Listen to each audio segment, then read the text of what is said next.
Corpos Invisíveis, esse documentário que chega na sua mão, trazendo a fonte segura da informação sobre a nossa população LGBTQIA+. Eu sou o Rafael Chagas, o pensador, o pesquisador desse lindo projeto, e neste ano eu trago para vocês a reflexão do que existe neste universo que impacta a nossa dignidade. O papel do Estado, da família, da religião, das organizações e da criação de movimentos e espaços para que possamos nos tornar visíveis. Com muito carinho, eu convido vocês a estudar e conhecer esses nossos amigos convidados que se dispuseram a trazer mais informação para o seu dia a dia. Vamos juntos nessa jornada aprender um pouco mais sobre a comunidade LGBTQIA+. Eu sou o Ricardo Gomes, estou presidente da Câmara de Comércio e Turismo LGBT do Brasil, sou um homem gay, branco e cisgênero. A Câmara LGBT, ela funciona como uma Câmara de Comércio, ela é um solo fértil para ligar duas pontas, né? É para que as pessoas façam negócios, para que com isso a gente gere emprego. A única diferença é que ela é voltada de, com ou para a comunidade LGBT. Mas o nosso core business principal, nosso objetivo principal é o empoderamento financeiro da comunidade LGBTQIAPN+. Nós começamos a atuar na Câmara LGBT em 2016, em setembro de 2016. E a gente carregava o rótulo de uma entidade que foi fundada em 2009 e abandonada em 2010. Então a gente começa com um trabalho bastante difícil, porque não era um trabalho inicial, era um trabalho de resgate, inclusive de uma imagem que ficou de uma entidade abandonada. No começo foi muito difícil, mas com esse trabalho todo a gente conseguiu avançar muito. Hoje nós temos grandes corporações na entidade, lançamos há 2 anos atrás o Programa de Fornecedores Diversos, que é a grande transformação dos empresários LGBTs, porque o objetivo é a conexão dos pequenos empresários, das empresas majoritariamente comandadas pela comunidade LGBT, com grandes, gigantes corporações, que sozinhos não chegariam. Então, a gente percebe essa mudança. Percebemos também uma mudança no poder público, em relação a nós, a Câmara, ao trabalho que a gente desenvolveu. Percebemos também uma grande mudança a outros pares, as entidades que trabalham em várias vertentes, seja assistencial, seja saúde, que também entendeu o quão importante é o trabalho que a Câmara faz e complementar ao trabalho que eles desenvolvem. Então a gente trabalha muito em parceria e também hoje a gente pode falar que outros mercados entendem o trabalho da Câmara, como cultura, como esporte.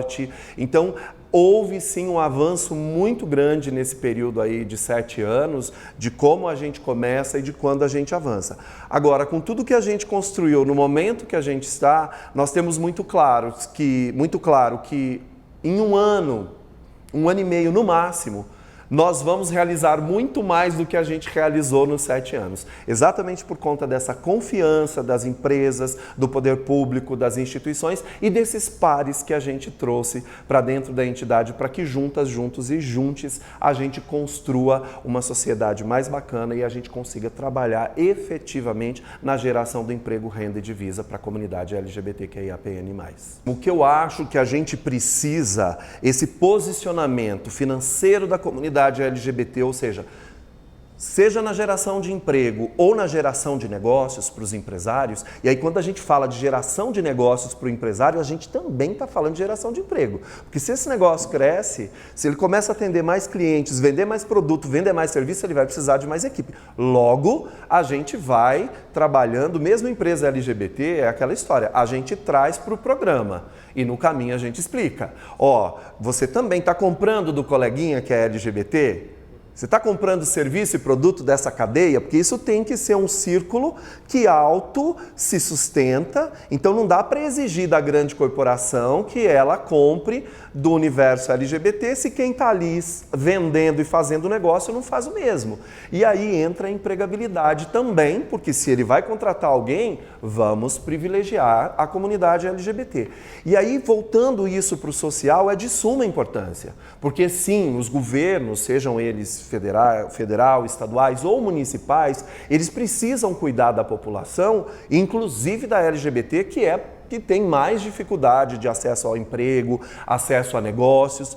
Porém, o Estado, ele tem que também ajudar na criação de políticas públicas para a geração de emprego e para a geração de negócio. Né? Vamos falar do Estado brasileiro. Nós não temos recursos para fazer tudo o que se precisa do social. Então, se a gente consegue pegar parte dessa população, parte desse recurso, investir na geração de emprego, na geração de negócios da comunidade LGBT, nós vamos resolver muitos dos problemas sociais. Porque uma vez que a pessoa tem emprego, tem as suas contas pagas, seja pelo emprego ou seja gerando negócios, e a sua empresa tem um faturamento mensal que seja adequado para que os proprietários tenham uma retirada, né, minimamente adequada para ter uma vida digna, e para os funcionários que ali estão, a gente tirou esse povo todo daquela planilha social que precisa de ajuda, que precisa de auxílio e que é fundamental quando não se tem emprego, quando não se tem renda. Né? Até porque a gente precisa entender que a comunidade LGBTQIAPN+, é uma das comunidades mais empreendedoras que a gente tem. Por quê? Porque nós LGBTs nascemos com o DNA do empreendedorismo. Pode até ser que a gente tenha um pouquinho mais, pode até ser, mas é claramente possível de avaliar que nós da comunidade LGBT, muitos de nós são egressos do mercado formal de trabalho, não porque quisesse. Primeiro, alguns pela sua orientação sexual, pela identidade de gênero, pela persona que se apresenta para as entrevistas, muitas das vezes é eliminado só pelo fato de serem quem são. Então, não conseguem trabalho. Outros conseguem uma vaga e não conseguem ascender às promoções, a cargos melhores, pelo simples fato de serem quem são. Né? Então, muitas dessas pessoas que não conseguiram trabalho vão empreender, ou aquelas infelizes por passar muito tempo na empresa e vendo pessoas menos qualificadas, menos comprometidas com o trabalho, com menos entrega do que elas, ascendendo a cargos melhores e ela ficando. Ou seja, tá óbvio que é o preconceito ali, ainda que disfarçado, é que não deixou com que ela ascendesse a melhores posições. Essa pessoa também, infeliz com essa sua trajetória profissional, acaba empreendendo. Então a gente tem esse número maior de empreendedores. Tanto é que hoje a gente já tem um olhar do Ministério Público do Trabalho dentro da comunidade LGBT, de ajudar também os empreendedores, porque eles não estão no mercado formal de trabalho, porque a eles não foi permitido. O desejo e a força de vontade quebra qualquer barreira. A gente não sabe tudo, a gente não tem tudo, a gente não tem todas as ferramentas, a gente não tem toda a força, a gente não tem tudo que a gente precisa. Só que a vontade de contribuir, ela destrói qualquer barreira. Pode demorar, mas a gente ou destrói ou aprende a passar por cima, aprende a dar a volta, a fazer o rio que é a curva, entendeu? Então a gente dá um jeito. Eu sou Salete Campari, a Salete existe há 39 anos, mas durante o dia eu sou Francisco de Sales Rodrigues, era professor, né, formado em matemática, e hoje sou artista só, ocupo meu tempo com a arte de diversão na noite paulista. A primeira aparição minha na Hebe foi em 1986, mas já foi, a Bia estava lá e eu fazia uma campanha. Essa campanha era, porque em 83, 84, 85, todo mundo sabe que o mundo passou por uma grande crise, que foi quando todo mundo começou a falar de HIV. Então, naquele momento, todo mundo que era gay, lésbica, travesti, ficou estigmatizado com a doença gay. Então a gente não era bem visto, a gente era discriminado o tempo inteiro. Ainda mais a gente que tinha um personagem era deixado de lado, ninguém queria.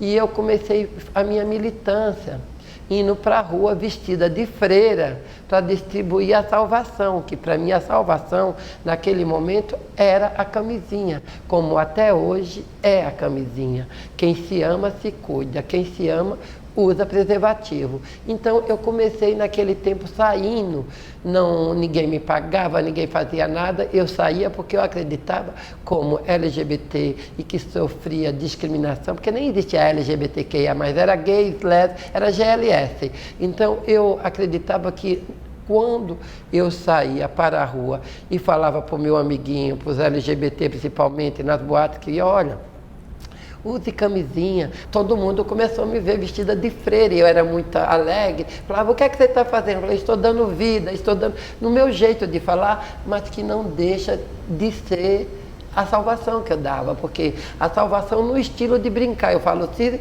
eu sempre brincava, falava assim, na igreja o padre te dá a hóstia, você se confessa e joga os seus pecados fora, eu estou te dando a camisinha, porque você vai transar, não vai pegar doença. A gente já é tão discriminado, a gente já está sofrendo tanto preconceito com essa doença, então vamos nós LGBT, se amar mais, se cuidar. E eu acho que naquele tempo esse serviço foi muito bom, porque a gente não tinha internet, não tinha mídia, era discriminado e eu poderia mais falar, porque eu estava dentro, inserido da classe que era discriminada. E com isso eu fiz vários programas de TV, o pessoal me chamava, por isso, e aí começou a minha militância. Mas eu sempre militei sozinha mesmo, eu sempre fui. E com isso eu fui trabalhando, fui crescendo dentro do meu trabalho, que era fazendo recepção, era fazendo espetáculo de show. Eu fui crescendo como ser humano em ajudar o próximo. E até hoje eu faço isso. Eu acho que nós, LGBTQI+, que tem uma certa idade, que passou por muitas dificuldades, a gente tem que informar e o tempo inteiro tá podendo ajudar o próximo. Ajudar não é só dar dinheiro, ajudar não é só dar uma cesta básica. Ajudar é você escutar o seu amiguinho, que às vezes ele só precisa te escutar mesmo. A gente tem as maiores paradas do mundo. A gente tem o evento LGBT em tudo que é lugar. A gente tem todas as boates do Brasil inteiro ganhando dinheiro em cima do Pink Money LGBT. Mas eu acho que se cada um das boates, cada um das paradas tirasse o seu tempo também para conscientizar, para escutar, porque o problema hoje maior no mundo LGBT, além da discriminação, é a falta de amor ao próximo. A gente está vivendo um momento que o mundo LGBT está muito depressivo. E as pessoas e depressão também é uma doença. A gente está vendo o meio LGBT muito mais na rua. E a gente, muitas vezes, a gente está vendo as coisas e a gente não faz nada. Mesmo que você tenha toda dificuldade de discriminação e de bullying, que hoje é muito mais do que antes, porque a gente tinha o bullying e a gente não sabia o que era. Estude. Estudar é a base de tudo. Primeira coisa. Segunda coisa, respeito. Respeite todos que estão ao seu lado. E terceiro, trabalhe. Arrume um trabalho. Porque no momento que você falar dentro da sua casa, eu sou trans, eu sou gay, eu sou lésbica, quero assumir o que eu sou, você vai ter dificuldade. Trabalhe com qualquer coisa, mas tenha o seu dinheiro, possa se bancar. E no momento que você fala, eu sou LGBTQI+, e deu errado, então tá, eu tenho dinheiro para arrumar um quarto para eu me virar e vou viver minha vida. E quando é um LGBT com 13, 14 anos, que está na sua alma mais feminina e quer virar uma trans, ele é jogado para fora de casa. Então por isso que a gente tem tantas trans na rua, jogada, desempregada, porque o preconceito é muito maior. Amiguinho, às vezes as empresas poderiam contratar uma trans e não contrata por preconceito. Até os próprios LGBT. E não é fácil a vida de uma trans quando ela se assume. Eu posso tirar tudo isso e passar batido na rua, ninguém sabe. Kika, como você se autodeclara? Mulher, cisgênero, heterossexual. Bom, eu sempre fui, participante da comunidade da igreja, desde muito nova. E hoje eu atuo como líder de um ministério específico na igreja onde eu congrego, mas acho que a minha relação sempre foi de servir na igreja local e de entender que a igreja é um pilar da sociedade que faz parte dela para instruir as pessoas e educar. O papel da igreja, na minha percepção, é um papel que ele precisa acolher as pessoas e educá-las. A igreja tem o privilégio, e aí eu digo enquanto religião, não estou dizendo uma específica, em ter informações privilegiadas e entendimento de um livro que é histórico, a Bíblia. E ali, muito mais do que só espiritualidade em si, a gente conta a história da humanidade. Então, na minha percepção, enquanto pessoa, enquanto representante de algo, eu acredito que a igreja tem um papel de acolher e educar a sociedade. E eu tenho como uma crença que é a igreja que vai trazer transformação para a sociedade, uma vez que nós temos informações relevantes e nós estudamos para isso. Em 20 anos, 30 anos atrás, nós éramos uma minoria. Nós fizemos isso, né? Nós participamos deste modelo, nós vivemos um tempo em que nós tínhamos o preconceito direcionados para nós. Então, nós tínhamos já um estereótipo, as pessoas já esperavam algo, né? Quando você falava assim, eu lembro que eu era mocinha, eu me converti, já achavam que você não ia cortar mais o cabelo, não ia mais raspar a perna, tinha essa crença a respeito da igreja. Então, nós entendemos da minoria, nós entendemos como é difícil representar algo. No que diz respeito ao movimento LGBTQIA+, ele é assim, ele faz parte da temática da igreja, mas a igreja ela tem um posicionamento não homofóbico e não preconceituoso, como as pessoas costumam verbalizar. Nós temos um entendimento quando nós lemos a Bíblia, e quem acredita nela tem esse entendimento, e quem não acredita não o tem. Mas eu tenho uma clareza, que a igreja está ali para acolher qualquer pessoa, e não só as minorias. Qualquer pessoa, qualquer passante, eu costumo dizer, que passar na rua e entrar numa igreja, a igreja tem como responsabilidade acolher essas pessoas. Hoje, se alguém for um gay, um trans, ou qualquer pessoa que representa esse movimento, será muito bem acolhido na minha igreja local. Será amado, e eu sempre brinco que você não é, né, o centro das atenções quando tem um culto na minha igreja. Né? O centro das atenções é Jesus, mas você vai estar lá como participante, como uma pessoa que vai ter o privilégio de falar, de ser ouvido, de se comunicar, de ser educado, de participar dos eventos que acontecem dentro da igreja. Todos nós estamos sendo educados. Eu todos os dias aprendo algo. Eu sentei aqui antes de começar e eu aprendi algo relevante. Né? Eu disse uma frase e o Rafa me ensinou que não é isso. Então eu entendo que este é um processo que todos nós estamos aprendendo a caminhar. As empresas, o mundo corporativo, ele tem como papel fundamental fazer com que essas pessoas, elas continuem sendo quem elas são, mas acima de tudo, elas se permitam ter uma carreira. E ao passo disso, a igreja precisa acompanhar este mesmo movimento. Ela precisa dizer assim, você pode ser alguém, você pode se manifestar, você pode falar. Então acho que a sociedade é composta de alguns pilares e eles precisam caminhar junto.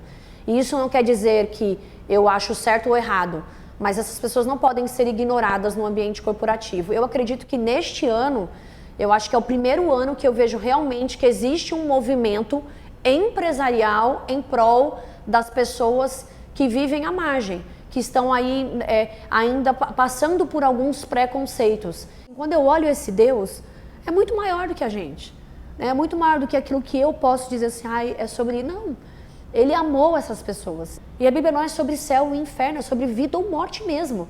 E é sobre o amor de Deus, né? Assim, o quanto ele quer estar perto das pessoas. Eu não sou dona da verdade, né? No dia do telão eu não vou estar passando slide. Mas eu sei que ele amou todas as pessoas. E todas as pessoas têm o direito de sentar numa igreja e ouvir da palavra de Deus. Meu nome é Leonora, eu sou conhecida nacionalmente como Léo Áquila por causa do meu trabalho na televisão. Sou uma mulher transexual, atualmente coordenadora municipal da diversidade de São Paulo. Eu acho que a gente está começando a despertar que se a gente não ocupar esse lugar, alguém vai ocupar por nós. E quem não governa é governado. Quem não governa tem que obedecer. Quem está no poder, atualmente, ou quem esteve no poder até agora, não entende quem somos nós. Fico pensando, por que uma pessoa que é médico tem que fazer medicina e uma pessoa que quer ser político pode ser qualquer palhaço? Não dá, a gente precisa repensar todo esse sistema governamental que nós temos. Mas a gente está começando a despertar. Em 2002, eu já tive um insight, eu falei, poxa, não tem ninguém da comunidade LGBT candidata, nenhum candidato. Eu fui lá e me candidatei. Então eu já comecei a provocar a comunidade, eu comecei a fazer com que a comunidade percebesse que a gente precisava pleitear a fatia do bolo também, né? E aí, em 2002, eu me candidato, única candidata no Brasil inteiro LGBT, e como eu trabalhava com shows e eu viajava, cada cidade que eu ia, eu deixava alguém candidato. Muitas dessas pessoas viraram políticos, estão eleitos, e eu fico muito feliz porque essa tem sido a minha contribuição. Quando eu tenho um corpo trans no poder, é o meu corpo que está lá. Eu não virei artista porque eu queria ser famosa ou porque eu sou talentosa. Eu descobri um certo talento, mas eu virei artista porque na minha inocência de criança, eu achava que se eu fosse artista, eu seria uma espécie de autoridade. E quando eu falasse assim, mais respeito, por favor, as pessoas iam me ouvir. Eu descobri ao longo da minha carreira que se eu quiser mudanças, tem que ser através da política. Porque como artista eu sou só uma formadora de opinião, mas como política eu posso ser a lei, eu posso propor a lei através de projetos, de convencimento.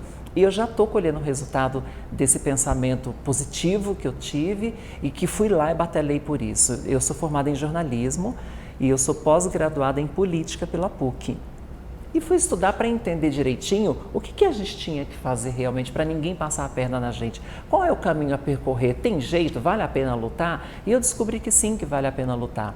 E hoje nós temos candidatas trans eleitas. E isso é um orgulho para a gente, porque eu vejo ali o fruto do meu trabalho. Então, quando uma vence, todas vencem. Mas tem o outro lado, quando uma perde, todas perdem, todos perdem.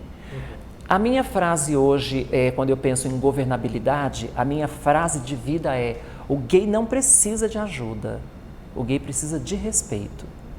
E foi por isso que eu aceitei, eu estava coordenadora do gabinete do vereador Tami, que é um homem trans e cuja bandeira que defende é a violência contra a mulher. E está tudo certo, ele não é obrigado a defender a comunidade LGBT como bandeira só porque ele é um homem trans. Tem gente que é eleito para cuidar de cachorro. E está tudo bem, é só a bandeira dele. Mas não era o que eu queria, né? Eu venho, desde que eu me entendo por gente sofrendo preconceito, né? Para você ver, a gente fala de educação, eu repeti de ano 3 vezes a primeira série, quando eu tinha 7 anos. 7, 8, 9. Porque eu não conseguia avançar nos estudos, porque eu estava sendo massacrada na escola.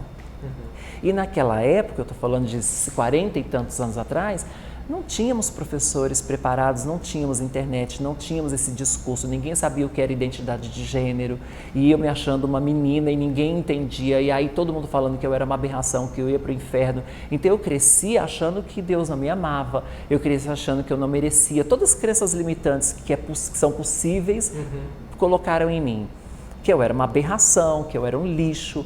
E tudo aquilo criou em mim uma carga muito pesada. Eu tive que ser muito forte, né, até os 18 anos, segurar sozinha aquela barra, sem poder conversar com ninguém, nem com família, nem com ninguém, já sabendo o que eu era. Com 18 anos eu sofri um apedrejamento no Capão Redondo, que é um bairro de periferia de São Paulo, que na época era muito perigoso, conhecido internacionalmente por causa da violência, né? E a gente pulava corpos para ir para a escola. Todo dia, todos os dias, até que um dia esse corpo era o corpo do meu irmão, que foi assassinado com 9 tiros. A violência era tamanha ali, era brutal. E aí logo depois eu fui apedrejada por ser, na época, homossexual, que eu não tinha me assumido trans ainda, eu nem sabia o que era ser uma trans. E eu achava que era o pior ser humano do mundo naquela época, era o que me falavam. Eu não tinha boas referências. Hoje as pessoas entram na internet, vê uma Léo Áquila, uma Nani People, né, vê atrizes, vê cantoras, vê um monte de gente legal trabalhando sendo trans. Mas na época não tinha, a gente só via travesti marginais, que era o que a mídia levava. Né? Aquela que era prostituta, que roubou o cliente, que matou o cliente, que levou a droga para o Ronaldinho. Então, era isso que a gente via. Então, eu falava, eu não quero ser isso. E eu não tive políticas públicas para me acolher. Eu não tinha centro de cidadania, não tinha nada para a gente, era nada. Era você com você e se vira. Hoje não, hoje as coisas mudaram. A gente ainda tem uma bancada muito resistente a nós, mas nós estamos aqui. Para baixo do tapete, a sujeira embaixo do tapete não existe mais, nós estamos aqui, né? Eu sempre digo, é uma frase antiga, clichêzona, mas é a verdade. Armário é lugar para guardar coisas e não pessoas. Para o armário nunca mais. É atura ou surta, Vai ter que ser assim, porque infelizmente a gente tem que se impor. Eu tento ser uma pessoa, eu tento ser uma militante pacificadora. Eu sou muito diplomata. Eu não sou aquela de punho cerrado que grita, que vai lá. Eu vou no cafezinho. Vamos tomar um cafezinho? Vamos sentar? Deixa eu te explicar um projeto. Ocupar os lugares, né? Para você ver, esse cargo que eu tô hoje, ele existe há um tempão e é a primeira vez que uma mulher trans ocupa esse lugar.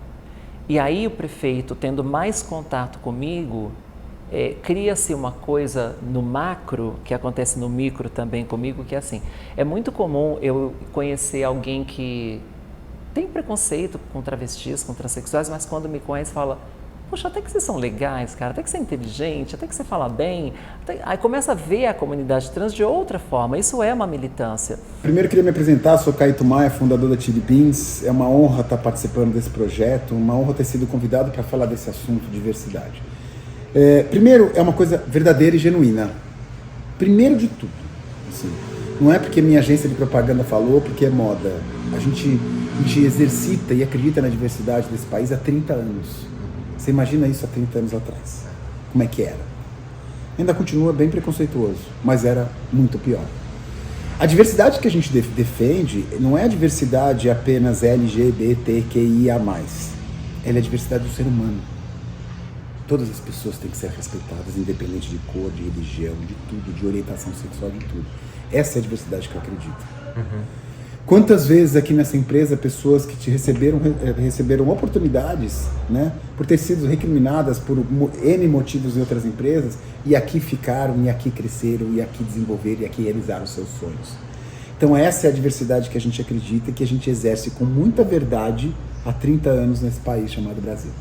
Porque o que pra gente é muito normal, no mercado, e não é no mercado conservador, no mercado que supostamente é uma cabeça aberta, você vê um monte de coisa errada. Então, isso é uma coisa que me chama a atenção. Quando eu tenho pessoas que vêm trabalhar na Chili Beans, e elas com o tempo que elas se sentem mais íntimas, elas começam a deixar escapar essas coisas. E eu fico assustado, falo assim, pô, mas você veio daquela empresa que é super moderna. Sério, me assusta. Acho que mudou o nome, acho que não existe mais empresa, né? Acho que é uma cooperativa, as pessoas se ajudam, se cooperam. É um papel seríssimo, né? Porque além de você dar oportunidade, você cria pessoas interessantes, você cria empresários para o Brasil. Quando eu falo cria empresários, por exemplo, os nossos franqueados, são pessoas que trabalharam na Chili Beans, que estão comigo há 20 anos, que quando vieram ser franqueados da Chili Beans, eram pessoas preconceituosas. E que hoje são pessoas incríveis e que aprenderam. Então, quando você fala do papel, esse é o nosso papel. Formar pessoas com cabeças ao respeito à diversidade por esse país. A gente assustou muita gente, porque você imagina, em 1999, cara, um quiosque, todo colorido, com um monte de gente estilosa, tatuada, num shopping, vendendo uns óculos super modernos. A galera meio falou, que é isso, cara? O que tá acontecendo, assim? Então, assim, foi muito inovador mesmo, assim. Teve gente que adorou, falou, pô, até que enfim, que legal, que liberdade. E teve gente que se afastou e depois veio para cima. Quando você quebra a barreira, você paga um preço. Essa barreira que você quebra, ela é meio que quase para sempre, assim, né? Quebrar barreiras, ela dói, mas ela tem um efeito muito positivo, porque ela tem muito mais cauda longa, mas ela tem um preço. Então, respondendo a sua pergunta, foi de amor e ódio. Infelizmente, pouca gente, não é todo mundo, só a minha geração que lembra do Mercado Mundo Mix, que era uma feira.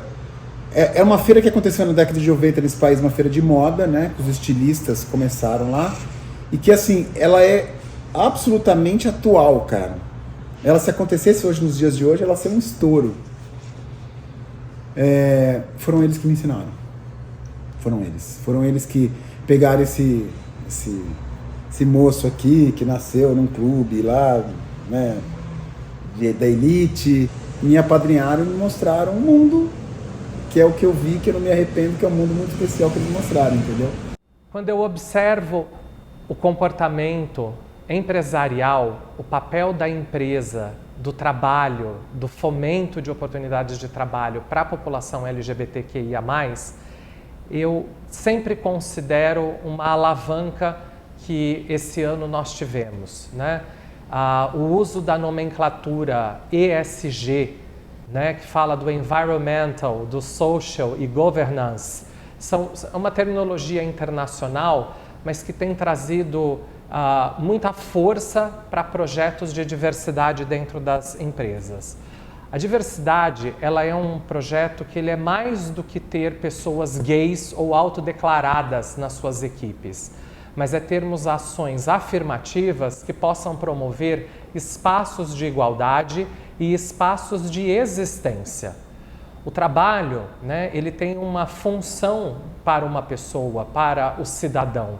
O trabalho ele é onde ele gera a divisa, ele gera o dinheiro, mas ele precisa vir de um caminho que nós chamamos de dignidade. E a população LGBT, ela é marginalizada pelo seu histórico. Então, boa parte dos LGBTs que hoje trabalham, eles acabam vindo de um primeiro emprego. É o primeiro contato que eles têm com uma companhia. E existe um choque cultural muito grande da população que não é LGBTQIA+, com as que são.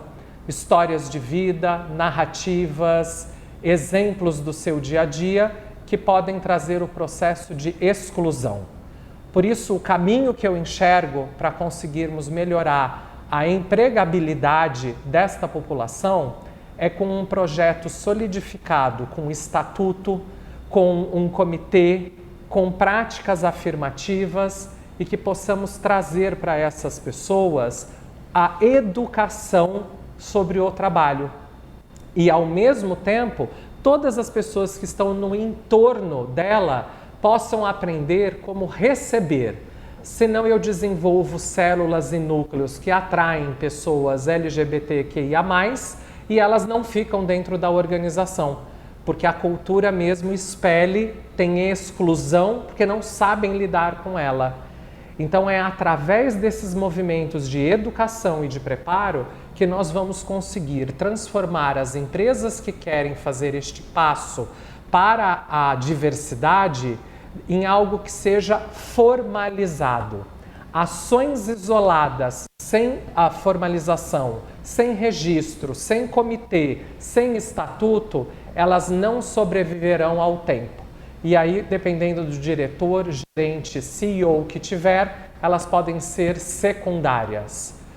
ESG também trouxe para o nosso movimento uma importância muito grande, que é a geração do valor para o negócio. Então, quando falamos em grandes sessões de transação, de valuation, de business valuation, de quanto vale um negócio, se a célula ESG ela existe, é registrada e ela tem práticas afirmativas, você tem um aumento de valor. Então, parte pela sensibilização social de algumas empresas, pessoas, parte pela melhoria do negócio, nós estamos conseguindo avançar. Então, eu acho que na atualidade, a nomenclatura ESG ela é uma das grandes responsáveis por conseguirmos mais recurso, mais espaço e, com certeza, mais visibilidade. O nosso maior desafio frente a tantas novas possibilidades, ele ainda é o preconceito. Ele ainda são as falas veladas, ainda são os nomes chulos que a população LGBT escuta nos corredores. Então, a educação, o respeito e o preparo serão a base para que possamos transformar a nossa sociedade. E esse é o nosso papel.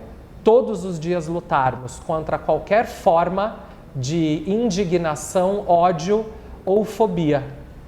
E é por isso que eu lidero a minha militância contra a homofobia e a transfobia, para trazer para as pessoas dentro do espaço de trabalho a dignidade.